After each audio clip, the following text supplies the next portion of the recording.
Police officer एक बुलंद इमारत की छत पर खड़ी थी। अचानक वहां से एक जहाज गुजरा। जैसे ही जहाज करीब आया, वो बहादुरी से छलांग लगाकर जहाज के पर को पकड़ लेती है। पायलट हैरान रह जाता है। उसने पहली बार किसी को आसमान में जहाज से लटकते देखा था। फौरन जहाज का साइड दरवाज़ा खोला जाता है और पुलिस ऑफिसर अंदर दाखिल हो जाती है। उसे पहले ही इत्तला मिल चुकी थी कि जहाज के इंजन में शॉर्ट सर्किट हो गया है। वो फौरन कमान संभालती है और तमाम मुसाफिरों और पायलट को पैराशूट पहनने का हुक्म देती है। एक एक करके सब लोग जहाज से छलांग लगाकर नीचे उतर जाते हैं।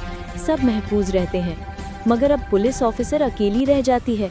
उसके पास पैराशूट नहीं होता। वो आसमान से नीचे गिरने लगती है और इसी दौरान जहाज में धमाका हो जाता है। पूरा आसमान आग से भर जाता है। पुलिस ऑफिसर नीचे समंदर में जा गिरती है।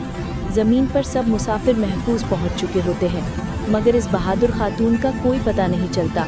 पायलट फौरन आर्मी और रेस्क्यू टीम को इत्तला देता है। घंटों की तलाश के बाद वो समंदर से जिंदा मिलती है। उसे फौरन गैर मुल्की अस्पताल मुंतकिल किया जाता है। डॉक्टर्स कहते हैं कि उसके बचने के इम्कानात बहुत कम हैं, मगर तमाम मुसाफिरों की दुआओं ने करिश्मा कर दिया। वो जिंदा बच जाती है। अब तक आपने इस बहादुर पुलिस ऑफिसर के लिए लाइक और सब्सक्राइब नहीं किया?